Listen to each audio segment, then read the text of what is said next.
So in this last discussion today, we are going to touch upon the couple of salient features of atoms' interaction with background quantum fields and inherent quantum fluctuations there in these two. So in the previous set of discussions, we have learned that if matter and a field are talking to each other through, say, some monopole coupling or any other coupling, what happens for any observable both from the matter sector as well as from the atomic sector, that they get changed. So the rate of change of both the sectors becomes different, and we have operators belonging to the atomic sector, raising or lowering operator, for example, they change in a particular way. The eigenstate of the operators which are corresponding to the free Hamiltonian of atom, that also changes in a particular way. While from the field sector, the ladder operator also keeps changing in a particular way, and all of them are sensitive to the coupling the atom is having with the background field. So you see, if there is no coupling, there are three important elementary results which quickly become clear to us, that the raising or lowering operator in the atomic side will just be related to their iota omega energy gap difference.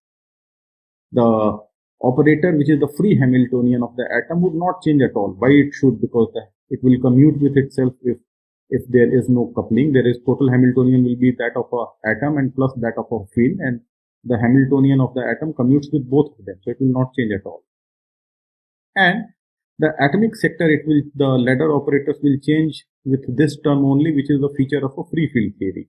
If the theory of the fields is compromised with a correction term in the Lagrangian, which is talking about the interaction with the atom, it will give rise to another correction term, which is the sourced correction. So all the three operators, which are rather four operators, R plus, R minus, R3 in the atomic sector, and ladder operators AK and AK dagger, which can be derived from AK, can be written in terms of their free parts, and in terms of additionally there are sourced parts. So you see, free parts are without mu term. Remember, in this setting we are talking about mu times m times phi. Mu is some smallness parameter which we are keeping it handy, because most of the time we are interested about linear order behavior, and in also to see what terms are sourced by interaction. So mu is just a switching function of interaction. Whenever mu is 0, there is no coupling between atom and the field.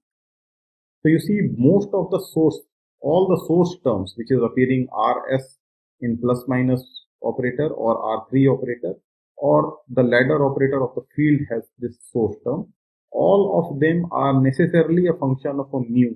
Mu is 0, all these source terms are 0.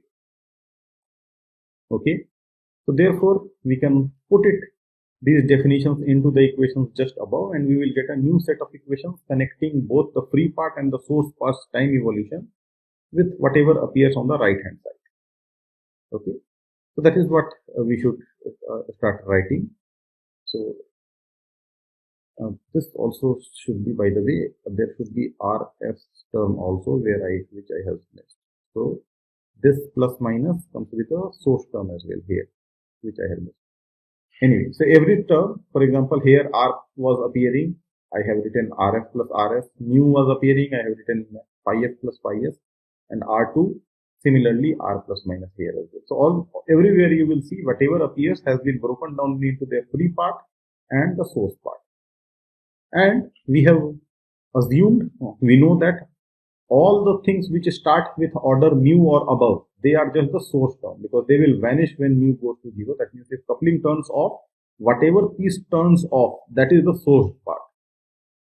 So that means free part is made only from mu independent terms, while mu dependent terms are all the source part. For example, if I am trying to write down for the time evolution of Rs, the source part in R plus minus, I will collect everything which depends on mu. So you see, the first term over here is not function of a mu, only a Rs term is appearing over here. Okay, now over here, if I try to write down, you will get this thing that there is a mu over here, and there is a phi f, phi s, Rf, Rs, R2f, R2s, and R plus minus f and R plus minus s. So what I would try to start collecting things from, so I will start collecting things from the mu dependent part only. So of course, when I had initially missed out this RF, R plus minus of S, that means in the free part there is no source term. So it should not exist as a mu independent term. So therefore, it is not written over here. Only thing, it would appear in the mu dependent part, which is here, such that if mu tends to 0, there should not be RS. If I had put it from the beginning, then the time derivative of RS will depend on this RS appearing over here as well, which should not be the case, because if coupling goes down, all the terms of RS should go down. Okay, so that means RS time devolution, the source terms time evolution, is only controlled by this second piece over here. So if I open it up, there are 8 terms. So 2 choices, whether I choose phi f or phi s here, R2f or R2s here, and R plus f or R plus s over here. So you see 8 choices can be written. So I have written all the 8 choices. Okay. So now you see iota mu is appearing outside. And we have known that whenever RS appears, RS can only appear through an appearance of mu. RS itself starts at order mu. So in all these 8 terms, there are various sort of terms. Then this phi f, here I have put phi RF, and here also I have put RF. Then I will get the first term. In the second term, I have kept the first phi as f, second R as, the second R has become the source term, and then the third R has remained the free part. So you see one RS has appeared. Similarly, another case would be there when I can put the second RS over here. The second RS over here actually. So there should be 8 terms. So first one is S, second one is F, or it could be first one is F, second one is S, or it could be both of them are S, like this. Then again, if I start with a phi S over here, so first one is F, second one is F. One source function has appeared here. Then first one is S, second one is F. Then the first one is F here, and second one is S, let's say. And lastly, both of them are S. So you see, in this term, there is no source term. Only phi F, RF, RF appears. In this, one RS term appears here. In this also, one RS term appears, which is here. In this also, in this second term, 2 RS appears. Here also only one RS, one source function appear, which is here. In the second term, 2 source functions appear, one here and one inside the commutator. Similarly, go below, 2 source functions appear, one here and one over here. Lastly, 3 source functions appear here, here, and here. And each source function starts with order mu term. So you see the first term, which is in red, is order mu 0, and outside it gets multiplied with I mu. So overall first term is order mu. All other terms are higher order terms, either order mu square or order mu cube or order mu 4. So that means when this coupling is linear order, which is weak, I can just forget about all the green terms and only red term can be retained. That means once I have put an iota mu in the computation, all other fields can be put to their free forms, such that would be the leading order correction. That would be the leading order source correction that would be generated. So that is what we do. We write down all the interior commutators and the field appearing as their free forms, because I do not want to put a source form inside that will make the correction term second order. So I am truncating my correction up to first order in an interaction. Similarly, we have learned that if we go to the correction to any operator in the phase space of atom, this would be now talking to the Hamiltonian of the atom as well as the coupling Hamiltonian, because this also contains operators from the atomic side. So effectively, these 2 commutators will decide the discourse of the time evolution of any operator in the phase space of atom. As before, this can also be broken down into 2 pieces. One is the free part and one is the coupling part. And even in the coupling part, there are 2 terms which we see it can be broken into. One is coming through the vacuums. So one is called the vacuum fluctuation term, and another is called the self-reaction term or radiation reaction. Vacuum fluctuation term is made from the free part of the background field, and the sourced correction induced changes in the operator G, they are called the radiation reaction, because the field itself gets changed slightly because of interaction, and this gives rise to a phi of S, and that phi of S in turn decides the change in the operators sector at operators in the atomic sector. So therefore this is radiation reaction, that change in the background photonic field or any background field causes the change in the operator's rate of d tau of any operator, that is sourced by the correction term. This is radiative correction in the field, while the free part of the field also determines the change in the operator, but that is named as a vacuum fluctuation generated. This is intrinsic to the background field, while this is due to the coupling between the atom and the field, because you see phi S is itself coming because of a coupling of atom to the field, and therefore the second term, this is radiation reaction term, is a second order thing, because phi S itself is a first order effect of change. This is due to coupling. If there is no coupling, phi S will be 0. So that means it starts at order mu. So overall the second, this term is order mu square, while in the first term everything is free part, and therefore this is order mu term. So vacuum fluctuations are slightly dominating corrections, but there is a second order correction overall which is hiding, which is radiation reaction correction to any operator. Okay. So therefore from this expression we can see that we can integrate this equation out, and we can find out what is the change in any operator due to vacuum fluctuation part and radiation reaction part, which is just the integration of these two equations. Okay, and higher order effects are ignored in this. Only the source part is written here, and inside I do not write any other higher order thing. For example, there could have been source term here as well, source term here as well, and so on. That I am not writing. Inside one source term is written, other things are their free version. Okay, so there is a truncation at the leading order. It works out in such a way that this term is order mu and this term is order mu square already, and inside that, this order mu square term inside I throw away. That means overall order mu cube term I am throwing away in this second term, and order mu square term I am throwing away in the first term. Alright. So one particular example for that could be the phase space operator, which is the atomic Hamiltonian itself, H of A. So H of A previously we have seen it was H bar omega naught times R3, and it can again be written in terms of its free part and its sourced part. Free part is free, which as it is, it should have evolved, which it doesn't evolve at all, but there is a source part which is over here. Okay. Now, in the same way, if I write down the time evolution of the operator HA, then the operator HA would be changing like the general structure which we learned about over here from these two equations. So I will put instead of G everywhere HA.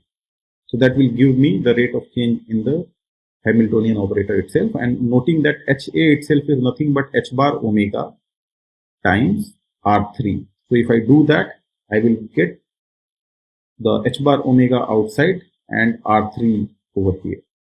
Okay. So this is how I would proceed for the computation of this operator. So just let me write, there will be an extra H bar which I have missed because there was H bar already sitting in the denominator, you can see. So outside there will be H bar coming from this operator's adoption. So you can forget the H bar in the denominator for the computation. Okay. However, the structure would be like RF, R2 of F was coming, and here the space for here was to be filled by the operator G. If you remember from the slide above, the first term is R2 and whatever operator you are going to feed in. So that should be the G. That is, our case is H bar omega R3. So R3 will sit here and R3 will sit here as well at these two commutator structure. So you will get this structure R2, R3, and here also R2, R3 with phi F multiplying outside and phi F multiplying left side outside. And then there is a second order correction term which comes about, which can be written in terms of which can be written in terms of this object, which is coming from the source part, that I will write down the RS. So RS will go and sit at the first commutator and RS will go and sit at the second commutator. If I have written every H over here as RF plus R3F plus R3S. So first term is this, R3S should have been sitting inside, but recall R3S which is appearing over here, the R3S which is appearing over here, which should have appeared over here, that itself we had previously solved for equations, and R3 of S is given in terms of a commutator of free parts of the field multiplied with the commutator between RF and at one time and R2F of one time and R3F of another time. So this R3 which has appeared over here, R3 of S which has appeared over here, has been written in the integral form. So therefore one integration and mu square comes about extra, and therefore you get this structure. And previously we had discussed the free part of the field will commute with the operator side expressions, the free part of the operator side. So remember we had this confusion of operator ordering, that if there is source part that has terms belonging to both atomic side and the field side, so therefore I cannot commute them with respect to atomic side and field side operator.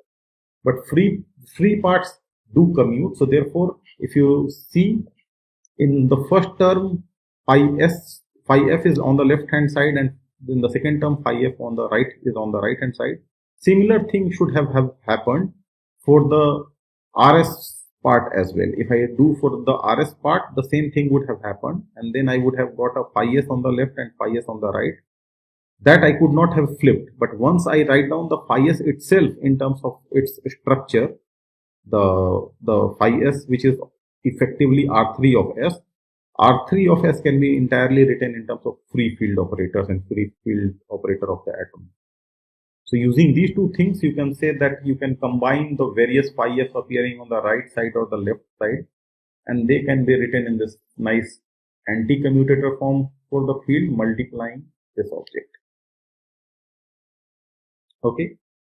Similarly, we can write down the radiation reaction correction to the Hamiltonian itself as this expression. Put everywhere, wherever you have a G, you put roughly H bar omega times R3 here also, and do the same game again. Break R3 in terms of its free part and the source part, and for the source part, write down the expression for R3 of S like this. And this exercise yields me that the radiation reaction correction to the Hamiltonian has this nice expression. So we had seen before as well, the vacuum fluctuation has field anti-commutator and atomic operators coming in commutator form, while for radiation reaction, the fields appear in commutator and the operators belonging to atomic sector come as anti-commutator. So together, this becomes the structure for radiation reaction and vacuum fluctuation. But this is an operator of atom which becomes collectively an operator over field as well as an atom. So that means the change in the total Hamiltonian of the atomic side becomes an operator over both Hilbert spaces of the atom as well as of the field. So it should be when we try to get the numbers out, expectation values, we have to take both the states of the atom as well as the field. So let us see first, if I take the state of the field, suppose I know that the field is in the vacuum, I have not switched on, no particle in the field is excited, it is vacuum state. Then that means I have to take the expectations of this thing with the field states.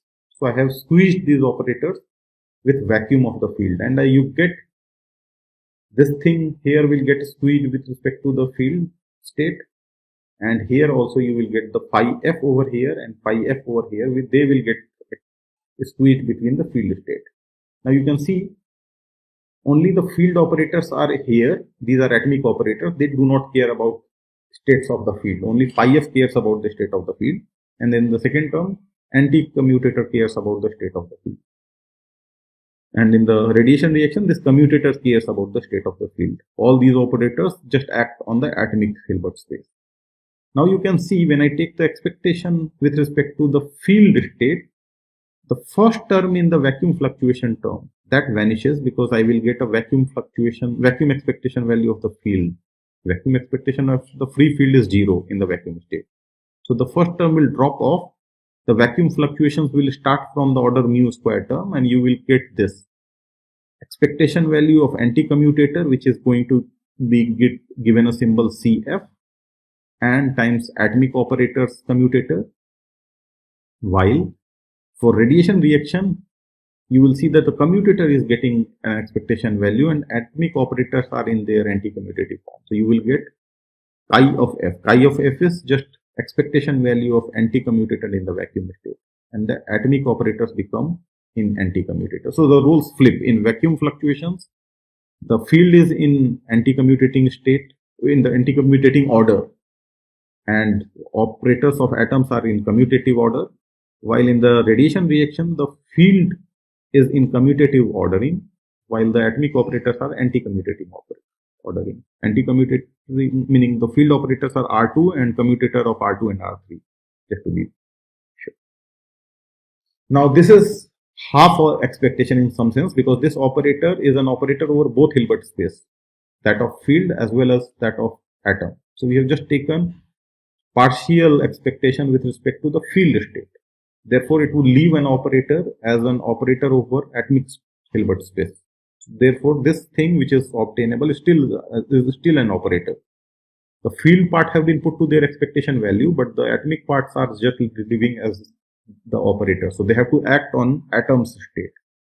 So we can act on, let us say, the ground state of the atom and try to see what is the expectation value of in the ground state of the atom. That means how fast the Hamiltonian expectation value changes due to this coupling in the ground state of the atom. So minus, remember, was the symbol given to the ground state and plus was the symbol given to the excited state. So across the, if I take this operator, which is partial expectation with respect to field state, and take the full expectation in the ground state of the atom, I will get this D. So when I take the expectation value with respect to minus and minus here, these things will get under expectation. Even in the first term, if I take expectation with respect to minus state, these operator will get squeezed between the minus. So you see, in the first term, I will get a expectation of a commutator with respect to minus state, and in the second term, I will get expectation of an anti-commutator with respect to minus state.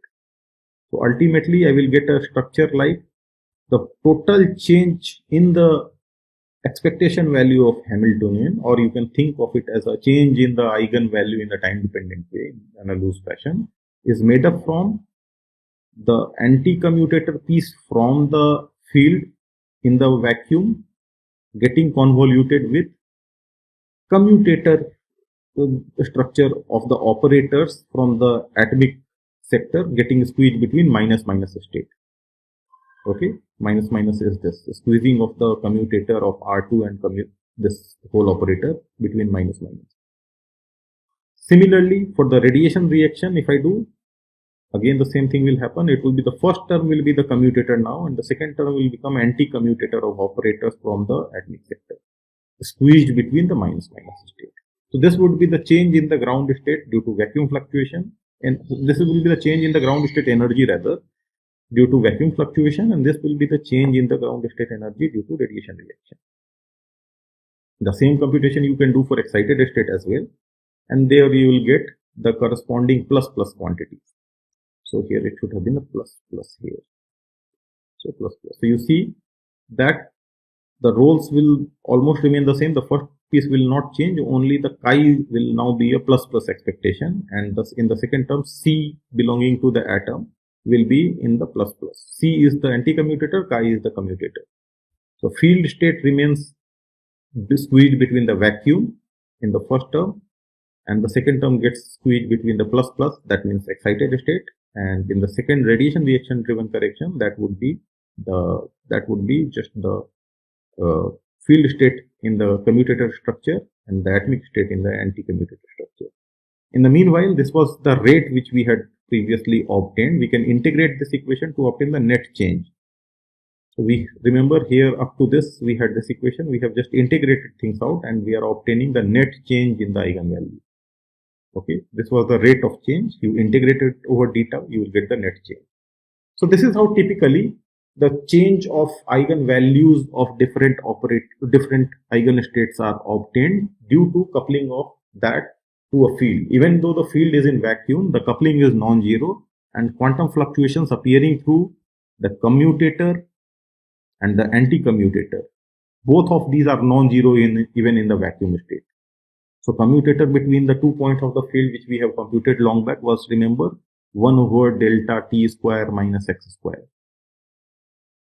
Delta x square, that was commutator. Anti-commutator has more than a subtle piece, so I will not write that over here, but both of them, even in the vacuum, are non-zero.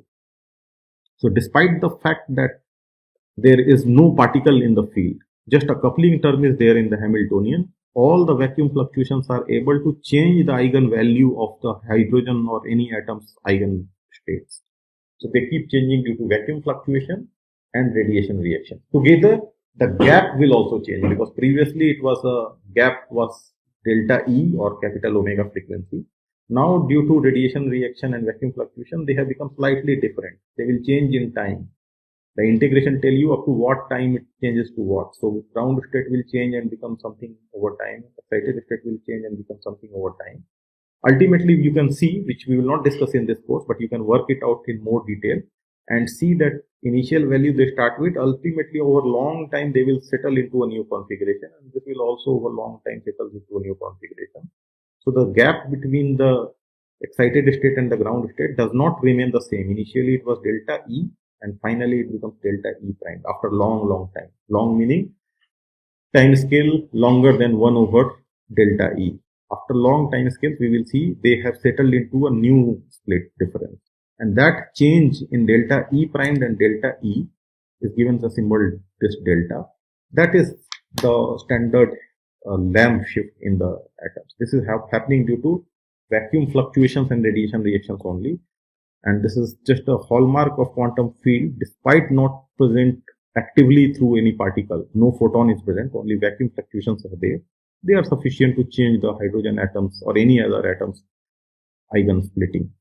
And this has been observed in lab that atoms do have this kind of lamp shift predicted value. This is not, so if I do the standard hydrogen atom computation without looking for this coupling term, then I would get some number for eigenvalue separation. But suppose hydrogen atom is talking to the background electromagnetic field through dipole coupling. I know what is the dipole expectation, meaning transition element for dipole, and I know what is the vacuum fluctuations, or that means vacuum correlators of electromagnetic field. Put together, you will get an extra correction term, which again is the order of 10 to the power minus 5 eV.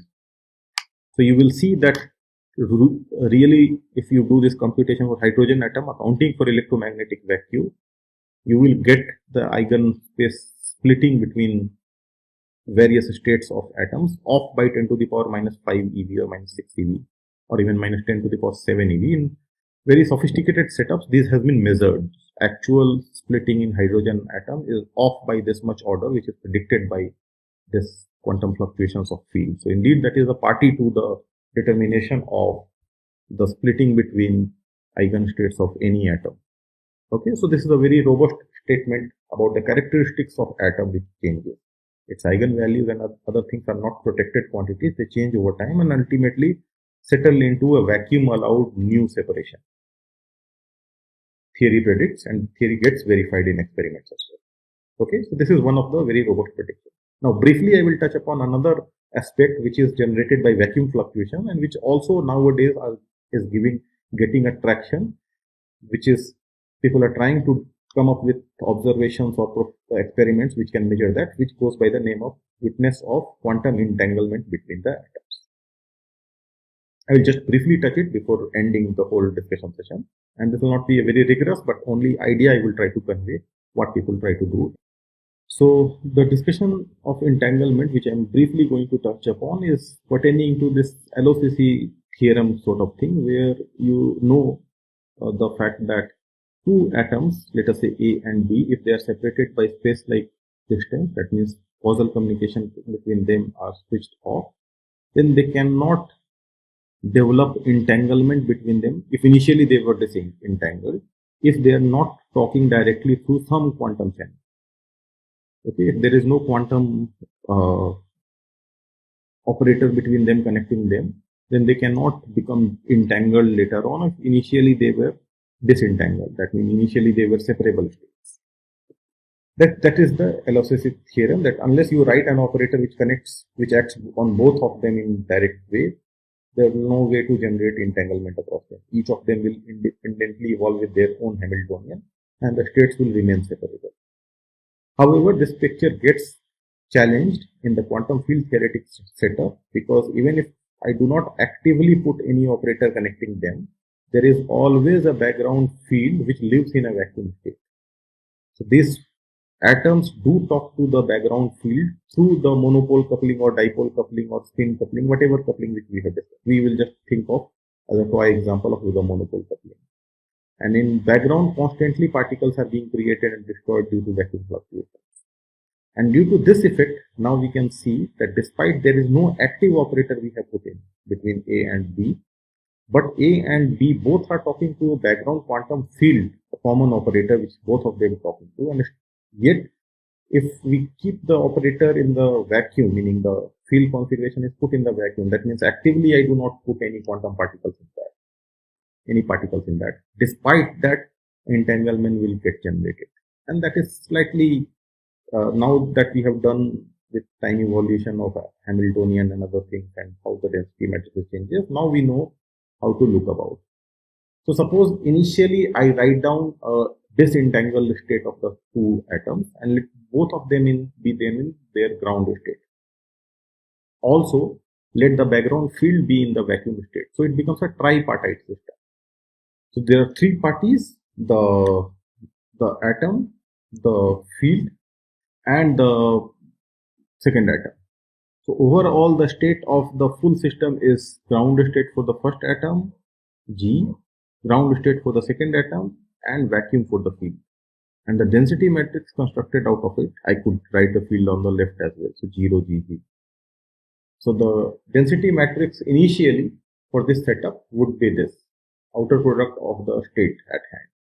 Now, if I want to write down the reduced density matrix for the atomic sector, then I will trace over the density matrix over the field configurations. That means I will trace over on the field eigen basis in some sense of complete set of states. So complete set of states I know are the Fock space elements. So I sum over this density matrix, trace over this density matrix over the Fock space of the quantum field.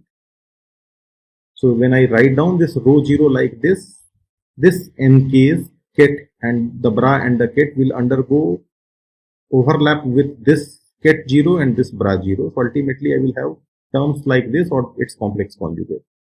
But we know since 0 also, the vacuum also is one of the element of the Fock basis, and Fock basis elements are orthonormal to each other. Therefore, it will be delta of NK and 0. It will survive only if all other modes are in vacuum. If they have any excitation, it will become overlap will become 0. So overall, the trace will only survive for one term, which is 0 here and 0 here, which will just leave things like GG, outer product GG. So both the states being ground state. So this G is depicting both the atoms are in the ground state. Let us say this will be the outer product of the reduced density matrix, and in the full basis of the reduced density matrix, there are four possibilities: both the atoms in the ground state, one atom in the ground, second in the excited, first in the excited, second in the ground, and both excited.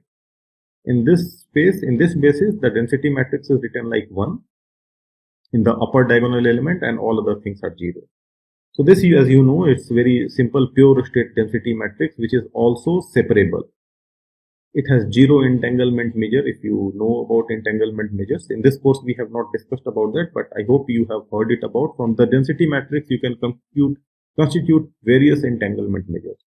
So this state is having trivial entanglement. It has no entanglement if you look at any operator corresponding to entanglement.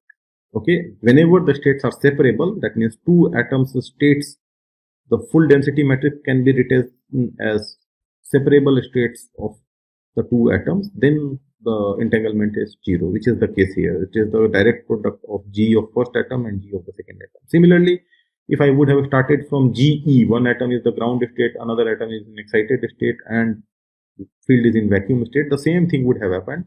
Only thing, this element, for example, would have, this element GE would have turned 1 and all others would have remained 0. Okay. So this is initially, if I initially try to write things up, this is a tripartite system. All of them are independently evolving. This is evolving with field Hamiltonian. This is evolving with atomic Hamiltonian of first atom. This is evolving with the atomic Hamiltonian of the second Hamiltonian. But as soon as there is an interaction between any two of them, in this particular case, I am going to turn on interaction between the field and the first atom and the field and the second atom. But field atom first and atom second are not interacting with themselves. Then let us see what happens. In that case, I am going to write down the coupling term. The interaction Hamiltonian will be the monopole of the first atom times the field at its own location x1 and monopole at the second of the second atom and the field value at its own location, second location. So this would be the coupling term, and this, under this coupling, we have to write down the change in the density matrix. It would be time evolution operator, so density matrix will evolve through some unitary, as we know. However, we also know that we can do the computation in the interaction picture as well. So I will convert every object into their interacting counterpart, which we have learnt in this course how to do by just evolving things with respect to the free part of the Hamiltonian individually. So this would be the total time evolution according to the interaction picture, where the interaction unitary is given by the only the coupling Hamiltonian, through the coupling Hamiltonian. All these things we have done. Previously we had written it as a time ordered thing. Otherwise I can just write a simple exponential from minus infinity to plus infinity without any time order. With this also you can look back at our notes in week 4, week 2 or week 3, where time dependent Hamiltonian was being discussed. Okay, so under this the first term is identity, which is trivial unitary. The second term I am going to call as order first unitary, because this is made of one interaction Hamiltonian, which will come with one single power of mu. That means it is linear order in interaction. When I write down the second order term, which is H interaction and two copies of interacting Hamiltonian, H primed, this should also be H prime, two copies of interaction Hamiltonian. That means two of such terms will go with e to the power iota h naught t and e to the power minus iota h naught t, because they have to be brought into interaction form. They will go and sit in this Hamiltonian. You can see this term will be order either mu1 square or mu2 square or mu1 mu2. So overall order mu2 square, mu square term is this. This is second order term. Similarly, there could be third order term, fourth order term. So in this discussion, I am going to stop the series at the second order, because we are going to talk about entanglement. We will see that entanglement initiates at order lambda square or order mu square. So therefore, I have to retain terms of up to order mu square if I am looking for any property of the system like entanglement, which gets generated at order mu square. Okay, I cannot just truncate it here and say that at final stage, if I get order mu square term, then that is correct, because this is order mu. It will get multiplied with another order mu somewhere, which will generate order mu square term in the entanglement. But there was already this order mu square term which could have multiplied with identity to give you order mu square term as well.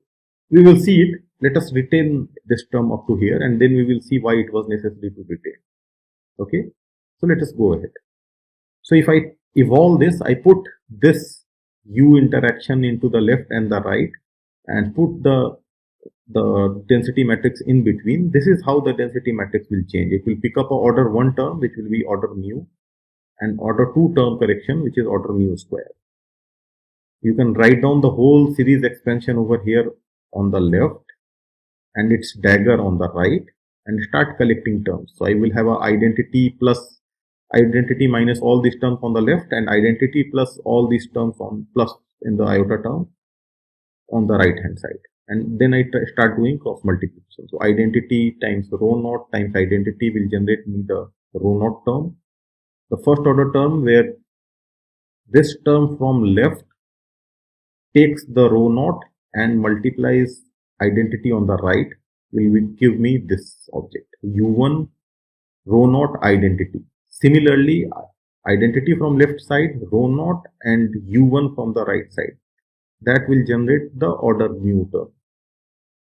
If I want to look at order mu square term, I will have many options possible. I can take the second order term from the left, rho naught in between, and identity of the first term or of the right term versus identity of the left unitary, rho naught in the middle, and second order correction on the of the u dagger on the right.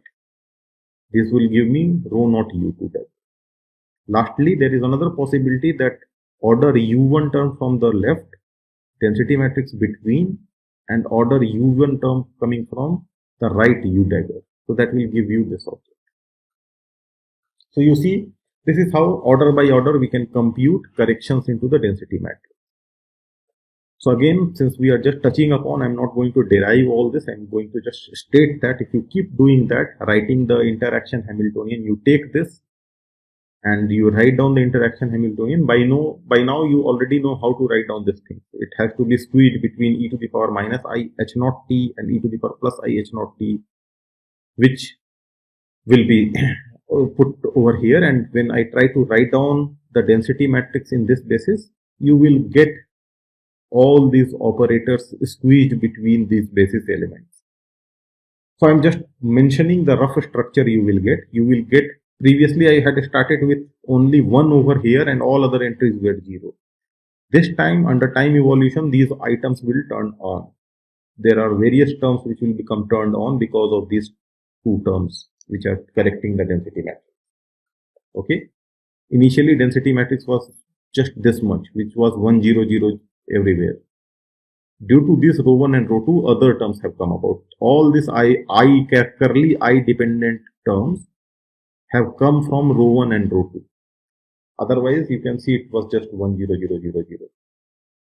What are these curly i's and curly j? These are the just exponential integrals which we have learned to develop, which we have learned to compute many times during transition rates and other things. If you work out slightly carefully, write down the unitaries as the interaction picture Hamiltonian. This we have done for computing for transitions as well. So this exact operator we had written when we were writing the transition rates of atoms as well, and this as well.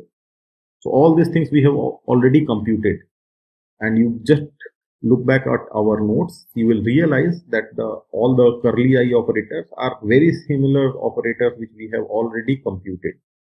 So this is some version of that. Only time this you have to be careful about, it will talk about curly I A B will come about, because you see here it is unitary of 1 and unitary of 1 multiplying. Here unitary of 2 and unitary of 2, unitary of 1, unitary of 1, and plus there is overall correction term which is coming from the second order term as well. Okay. All right. So there are various possibilities which has come about. So here, okay, here also one should have u. So this is fine. This is the thing which has appeared. So overall, when I'm writing this u, this unitary cares about a total interaction Hamiltonian, and total interaction Hamiltonian has two terms, two monopole coupling. Monopole coupling of first atom with field location at the location of first atom, and monopole of the second atom with the field at the location of the second atom. So when I write these Hamiltonians over here, correct, the interaction Hamiltonian, I have to squeeze the whole term between minus I naught free field and free operator e to the power I h naught and plus iota h naught t from this side. And that's how we will obtain the interaction Hamiltonian in the double atom system. So therefore, when I write down this U or U1 or U2, they are made up from both the atoms. So therefore, a joint property of atoms appears. Sometimes it is a double property of single atom, IAA. Sometimes it is double property of the second atom. And then there is a mixedness, AB, first atom, second atom star, and this curly J, which are all obtainable in terms of these integrations, where the frequency, I'm writing for a general Ij, I can take value A or B, J can take a value A or B. Suppose I'm computing for curly IAB, mu A, mu B, it will become here, it will become time of the first atom, time of the second atom, frequency is gap of the first atom, frequency gap of the second atom, and the separation between the first atom and second atom. This integral will be giving me curly IAB or curly IAA or curly IBB, and curly I plus, which is appearing over here in the first diagonal, that is just the difference between IAA and IBB, and curly J and curly J star, which are appearing here and here, they are also just simple integrations of the kind which we have already done. This exponential sine functions, which become a delta function in long time limit, all these integrals are of very similar kind of structure. Okay, that you have to be just carefully be doing. Here only, the only fact that previously we were computing that the atom is at rest with respect to itself. So separation between two different times, we could have put it to 0. Right now it is first atom's location, which you can put to some coordinate, second atom's location. So this will become non-zero.